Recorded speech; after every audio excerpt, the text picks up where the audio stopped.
Sejam muito bem-vindos a mais um Evangelho Online do Centro Espírita Vicente de Paulo, aqui de Bauru.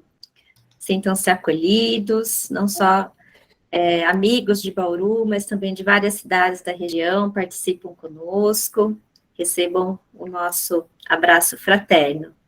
Hoje nós temos um convidado especial, que é o Roberto Bueno, de Pederneiras, do Centro Espírita Eterna Amizade, onde foi também meu companheiro de trabalho, né? Muitos anos eu comecei lá, a minha casa também de coração. É uma alegria, Roberto, você está hoje participando conosco. E continuando, então, no livro Ceifa de Luz, o Roberto trará para nós a mensagem do capítulo 51, que é chamado Oportunidade e Nós. Como a Lu já antecipou, hoje o capítulo é o 51 do livro Ceifa de Luz, que traz o título, né, Oportunidade e Nós.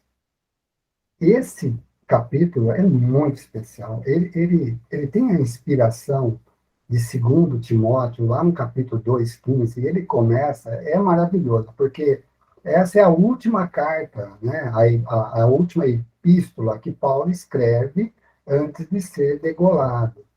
E ele traz, o Emmanuel busca essa inspiração, né, ele traz como inspiração esse trecho inicial que é fantástico. E começa assim: procura apresentar-te a Deus aprovado como obreiro, que não tem de que se envergonhar. Olha, procura se apresentar a Deus como um obreiro de que não tem que se envergonhar.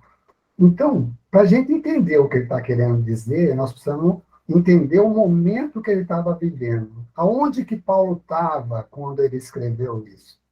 Ele estava preso, era por volta do ano 65 da era cristã, né? Meses, dias antes dele ser degolado. Ele fora preso 2 vezes, né? Paulo foi preso pela primeira vez no ano de 61, da era cristã também, permaneceu um tempo preso, e ele foi preso na primeira vez porque os judeus não aceitavam que ele continuasse divulgando o cristianismo, né? Então ele vai preso, e ele depois é solto. E a segunda prisão dele, que culmina com a sua degola, com a sua decapitação, foi sobre a falsa acusação de que ele teria ateado fogo em Roma, né? Nero, o imperador Nero, é que leva ele a julgamento. E ele, sabendo que se aproximava, ele estava perto dos últimos dias, e ele estava sendo abandonado por todos. E ele escreve essa epístola para um jovem Timóteo. Era bastante jovem o Timóteo. Ele chama Timóteo, inclusive nas cartas, em alguns momentos, de filho. Quem já leu, já viu que ele, em alguns momentos ele chama Timóteo de filho. E ele diz assim nessa carta, em um determinado momento: filho, apressa-te para me visitar. Então ele fala assim, olha, ele sabia que os dias dele estavam perto. E é nessa epístola também que tem aquela célebre frase dele: combati o bom combate, venci a corrida, guardei a fé, né? Sabendo que ele seria coroado com a glória de Jesus, né? Que ele foi um servo fiel. Mas quando ele coloca, ele fala que não é para se envergonhar, é porque ele estava preso. O que estava acontecendo? O que eles usavam para tentar amenizar a força do cristianismo que se lastrava? Quem era contra, né, a doutrina do Cristo dizia assim: olha lá, aquele que se dizia o Rabi, aquele que se dizia o Messias, foi crucificado. Todos os seus apóstolos tiveram morte violenta. Paulo está prestes a ser degolado. Então, era uma forma de afugentar todos aqueles que queriam ou que pensavam em levar adiante esse trabalho. E Paulo, sabendo disso, ele disse para que o menino, ele fala, procura apresentar-te a Deus aprovado como obreiro que não tem de se envergonhar. Mesmo que eu morra, ele estava querendo dizer para Timóteo, mesmo que eu vá ser decapitado, mesmo que eu me enforque, continue divulgando, levando adiante, né?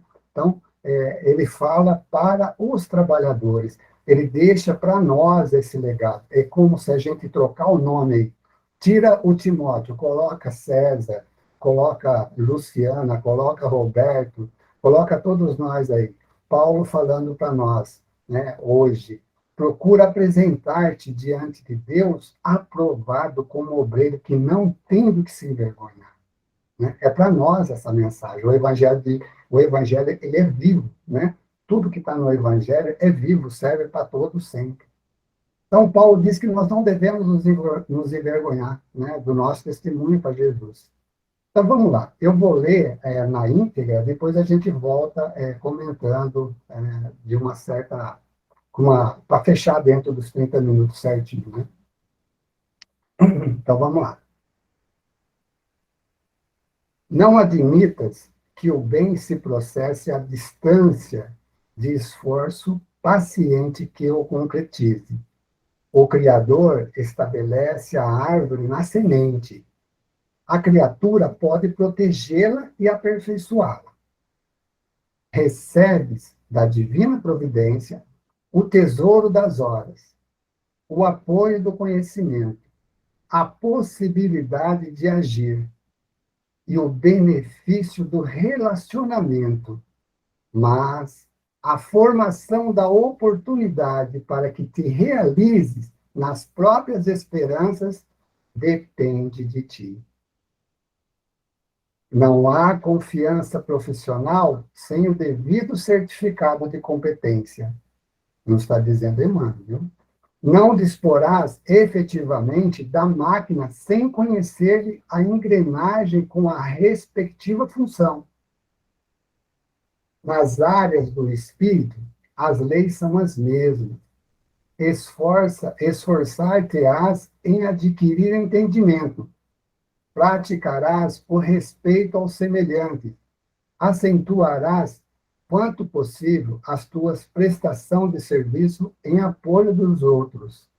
E angariarás a simpatia de que necessitas no próximo, a fim de que o próximo te auxilie na edificação dos teus ideais. Então, credenciará a ti mesmo para que a oportunidade te valorize.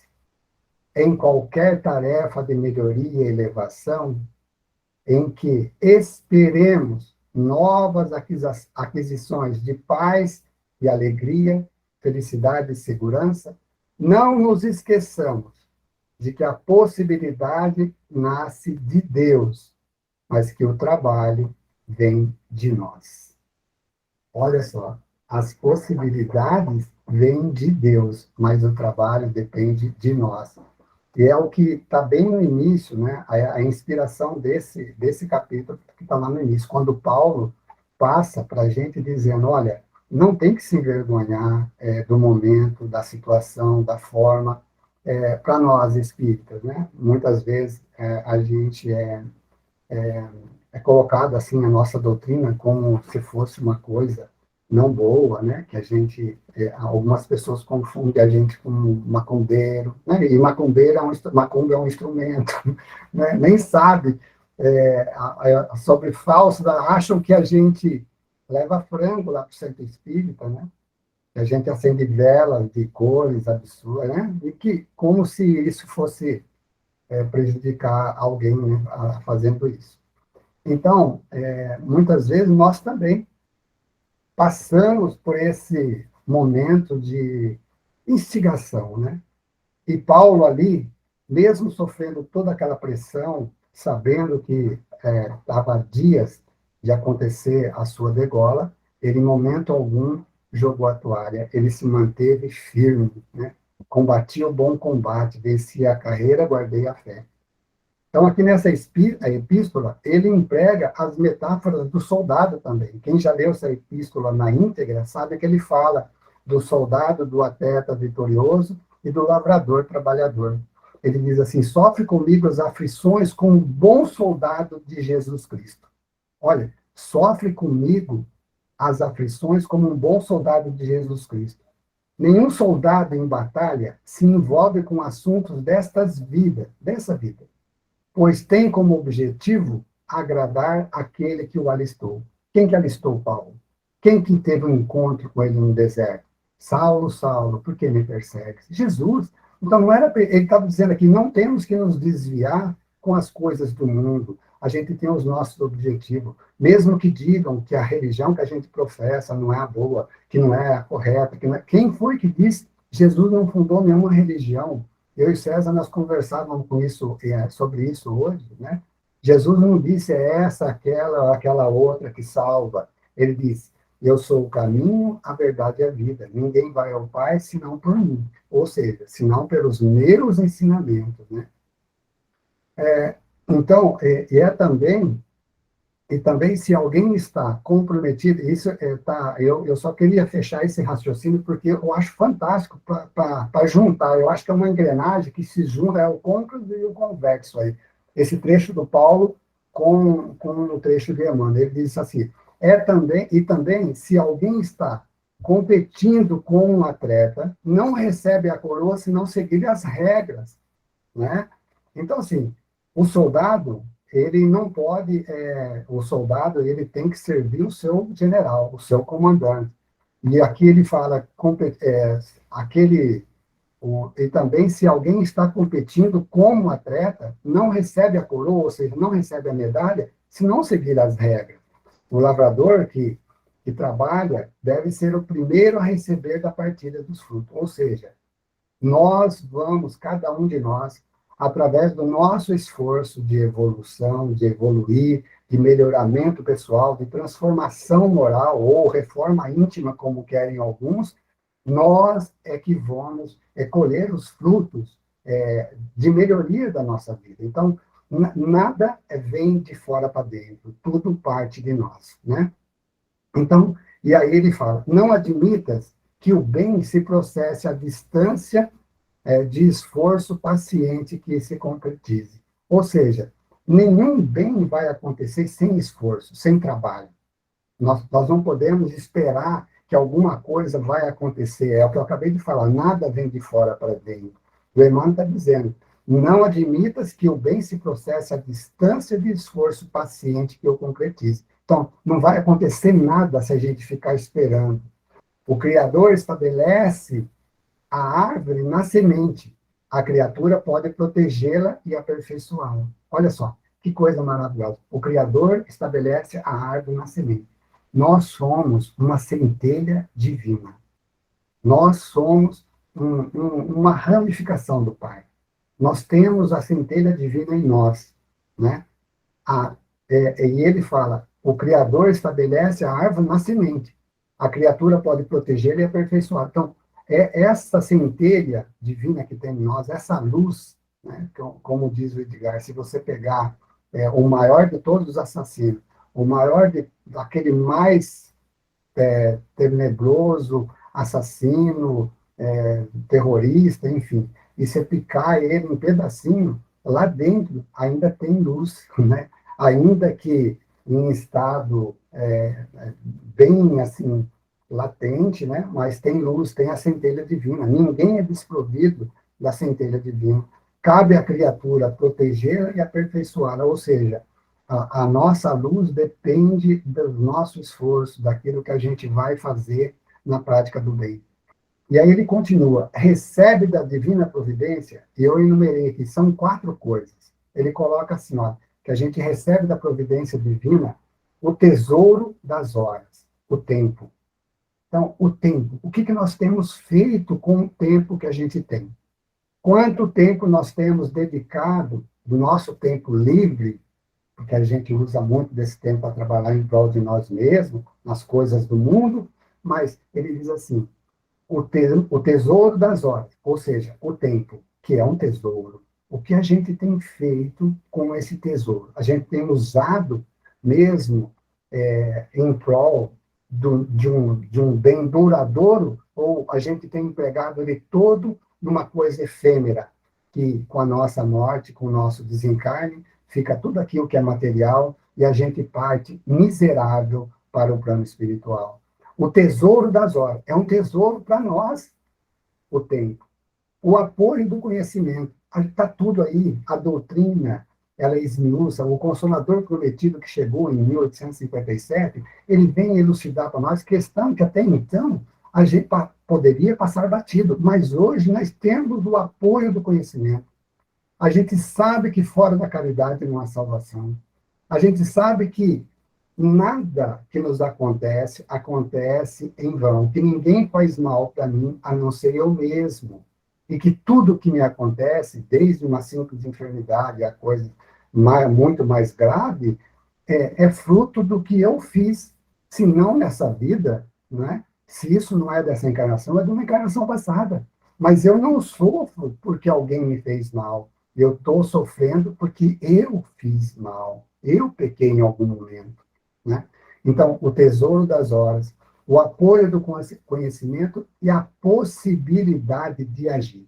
Aqui, o Emmanuel está sendo magnânimo, porque ele diz assim, a possibilidade de agir. Ele poderia ter dito, através do Chico, escrever lá, a obrigação de agir.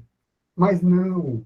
Esse espírito luminoso, ele diz assim, ele sabe, Deus respeita uma coisa que nós é sagrado, que é o livre-arbítrio. Ele diz, olha, vocês têm o tesouro das obras, você tem o apoio do conhecimento, mas tem a possibilidade de agir. Ou seja, você pode agir ou não, depende de cada um. Então, veja, em momento algum ele fala a obrigação, o dever de agir. Não. Você pode agir, se tem a possibilidade, ou não, depende de você. E o benefício do relacionamento. Esse que eu acho que é um dos mais complicados. O benefício do relacionamento. Não é o relacionamento evidente, que é o relacionamento familiar também, mas o relacionamento familiar, em casa, o relacionamento nosso, que é uma família, a gente se torna uma família quando a gente começa a frequentar uma casa espírita, uma igreja, uma agremiação, seja ela qual for. Mas esse relacionamento isento de querer me colocar acima dos demais, de querer sempre que a minha ideia seja aceita, de querer sempre que eu estou correto, que eu sou certo, que as outras ideias nada são boas, nada é aproveitável, né? Mas, ó, e aí ele vai fechar, mas a formação da oportunidade para que te realize nas próprias esperanças depende de ti. Então, nós temos o tesouro da hora, o apoio do conhecimento, né? O relacionamento, ou seja, nós não estamos sozinhos. Em tudo que a gente vai fazer na nossa casa, dentro da casa espírita, num trabalho assistencial, seja ele qual for, no voluntariado, seja onde for, a gente tem um relacionamento, tem pessoas para nos ajudar. Mas tudo isso depende de ti, depende de nós. Ele fala, para que te realizes nas próprias esperanças, depende de ti. Então, nada vai acontecer se a gente não agir, se não existir o meu querer. Nada vai acontecer se eu não quiser fazer. Não há confiança profissional sem o devido certificado de competência. Não disporás efetivamente da máquina sem conhecer-lhe a engrenagem com a respectiva função. Ou seja, ele está falando, alguém entra num carro, alguém que nunca dirigiu um carro, entra num carro e sai dirigindo? Não, se ele fizer isso, é um suicida, ou homicida, vai matar alguém ou vai se matar. Então, olha, não disporás efetivamente da máquina sem conhecer-lhe a engrenagem com a respectiva função. Em tudo que a gente for fazer, em tudo que a gente se candidatar, se a gente se propor a fazer, a ajudar, a gente precisa ter um mínimo conhecimento. Saber como funciona, saber como agir, saber respeitar a parte que me compete fazer e a que não é minha, a que não me compete a fazer. E aí ele vai. Nas áreas do espírito, as leis são as mesmas. Então, se para as coisas do mundo, se para lidar com uma máquina, você precisa saber como ela funciona, nas áreas do espírito as leis são as mesmas. Esforçar-te-ás em adquirir entendimento, praticarás o respeito ao semelhante, acentuarás quanto possível as tuas prestações de serviço em apoio aos outros, e angariarás a simpatia de quem necessita no próximo, a fim de que o próximo te auxilie na edificação dos teus ideais. Do começo, da onde a gente veio até agora, só fala do trabalho de uma forma da gente partir para algum trabalho, para a gente fazer alguma coisa, para a gente ajudar. Ou seja, tudo depende de um esforço. Paulo nos chama para dar testemunho do Evangelho. Ele manda aquela carta dizendo que Timóteo deveria levar adiante, mesmo que ele fosse humilhado, que ele fosse decapitado, que ele fosse despedaçado, arrastado pelas ruas de Roma. Ainda assim, não era para se envergonhar daquele evento e levar adiante a boa nova, continuar levando o Evangelho de Jesus. Depois vem Emmanuel e começa: olha, nada vem sem esforço, sem trabalho. Tudo que vocês precisam para executar as tarefas já dispõe conhecimento, dispõe da simpatia, dispõe de pessoas para trabalhar, de estar junto, né, de relacionamento, mas de nada isso te vale se não tiver a vontade. Então, a simpatia que necessita, olha, a simpatia de que necessita no próximo, a fim de que o próximo te auxilie na edificação dos teus ideais. E aí, quais são os nossos ideais? Essa é uma pergunta íntima de cada um. Quais são os meus ideais? Do Roberto. O que eu planejo para mim ainda nesse restinho de encarnação? O que eu planejo? O que eu quero? Hoje nós estamos no mês ainda de março, né? É o terceiro mês aí do ano de 23. Mas e o que a gente planejou? Nós temos planejado muita coisa para a nossa vida material, para nossas coisas materiais. Mas e aí? No trabalho, na casa espírita, em prol do próximo, quanto eu tenho reservado do tesouro do tempo? Quanto eu tenho separado de mim mesmo, do meu tempo livre, para estar trabalhando em alguma frente de trabalho voluntário? O que eu tenho feito? Porque, como dizia o palestrante Jamiro, né, quantos tijolinhos nós estamos mandando para lá, através do nosso esforço? A construção, a gente quer construir casas aqui, constrói uma, duas, tem uma casa na cidade, que é uma na praia, tem uma na praia, que é uma no campo, depois desencarna, vai embora, chega no plano espiritual, não mandou um tijolinho sequer lá. O Jamiro usava essa expressão, né? Não mandou um tijolinho para lá. Chega lá, é um nômade, né? Não tem mendigo de luz. Então, continua Emmanuel, credenciará a ti mesmo para que a oportunidade te valorize. Em qualquer tarefa de melhoria de elevação, em que esperemos novas aquisições de paz e alegria, felicidade e segurança, não nos esqueçamos de que a possibilidade nasce de Deus, mas que o trabalho vem de nós. Então, é de uma forma magistral que ele fecha, que a possibilidade vem de Deus, mas que o trabalho é nosso, é a nossa parte. Então, meus amigos, tudo depende da nossa vontade, do nosso esforço. Jesus chamou nós, ele nos chamou, os cristãos, espírita. Reconhece o verdadeiro espírita. Essa frase ela é linda, mas eu gosto de trocar e colocar o cristão. Porque eu acho assim, é muito particular, ela é até meia egoísta, parece que a gente só traz para nós, né? Reconhece o verdadeiro espírita pela sua transformação e pelo esforço que ele faz para se libertar, né, das suas mazelas.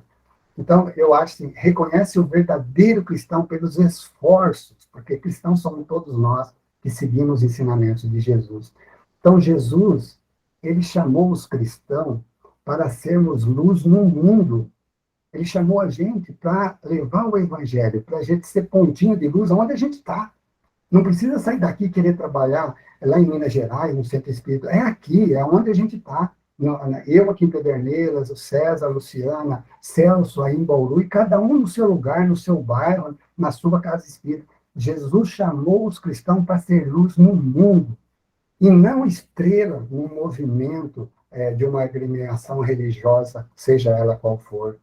Porque hoje a gente vê muito estrelismo, muitos, não só pastores, mas palestrantes, padres, enfim, não estamos falando mal de nenhuma religião, mas que às vezes a pessoa quer estar acima do Evangelho, quer aparecer mais do que os ensinamentos do Cristo. Às vezes usa as Escrituras para se promover, né? Púlpito não é balcão, né? Púlpito de uma igreja ou de um centro não é balcão de negócio onde se negocia alguma coisa. Então, Jesus não chamou a gente para ser estrela de um movimento, de uma agremiação, seja ela qual for. Ele chamou a gente para ser luz no mundo. A possibilidade nasce de Deus, mas o trabalho vem de nós. Então, que nós possamos trabalhar firmemente nesse propósito, né? Da gente angariar frutos para nós, porque os frutos desse trabalho que a gente faz na seara bendita, na seara do Cristo, será colhido por nós mesmos. Quando ele fala lá do atleta e do lavrador, ele fala que o lavrador, Paulo fala que o lavrador que cultiva a terra é o primeiro a ter contato com os frutos. Então, assim, nós que estamos trabalhando, né, essa terra árida, né, que somos nós, a gente lembra do... Até a gente vai começar a falar de um assunto, já lembra de outro, né? Lembra da parábola do semeador, e ele fala que alguma semente, em algum momento ele fala lá que uma semente caiu entre as pedras, e por não ter muita profundidade, logo ela nasceu, mas não, por ter pouca profundidade, as raízes não conseguiram se fixar e veio o sol e queimou, cristou ela, né? Então, assim também, alguns de nós, às vezes, se deslumbra, né? Chega no movimento espírita, às vezes a gente chega num trabalho, na casa espírita, fala assim, olha, eu quero me candidatar a isso, aquilo, aquele, quer abraçar o mundo, chega na casa espírita, chega chegando, quer pegar tudo, né? Aí sai lá fora, aí ouve assim, eu estou trabalhando, agora eu sou voluntário aonde? Lá no Centro Espírita Eterna Amizade. Você está lá? Estou lá. Puxa vida, lá está o Roberto, que aqui, sabe aquele Roberto que mexe com material? Lá, então, ele está lá também. Tá, e você está falando com empolgação, que agora você faz parte daquele trabalho. E que o Roberto? O Roberto é palestrante, ele ministra curso lá também. O Roberto, tem certeza, você está todo falando assim, mas olha, você sabe, ele já largou de 2 mulheres, já saiu de 2 relacionamentos. Aí aquela sementinha que não tinha fixado a raiz começa a murchar, né? Você começa a ouvir aquilo, você chegou com aquele propósito, aquela vontade de trabalhar louca, aí começa a ouvir. Mas é ele que dá palestra lá, mas você sabia que ele já se divorciou? Mentira, não são 2, são uma só. Né? Mas as pessoas, quando vai contar, já aumenta, né? Vai aumentando. E aquela pessoa que chegou, aquele entusiasta, aquela plantinha que não estava bem fixada no solo, ela vai se murchando, ela se decepciona com aquele comentário e acaba abandonando. Mas chega abraçando tudo, né? Aí ouve um comentário e abandona tudo. Então, assim, o trabalho com Cristo nunca foi fácil. A gente viu desde lá das mortes violentas que tiveram os apóstolos, com exceção de João Evangelista. Foi o único que morreu de morte natural. Os demais, todos tiveram morte violenta, todos aqueles que se propuseram a levar a doutrina do Cristo adiante. Então, nunca, nunca, os seus servidores, aqueles que se colocaram aí na frente de trabalho, não receberam pedradas. A gente sempre vai receber as pedradas, mas sempre com a certeza e com aquela lembrança. Se estamos recebendo a pedradas, é porque temos bons frutos. Ninguém atira pedra em árvore que não dá fruto, né?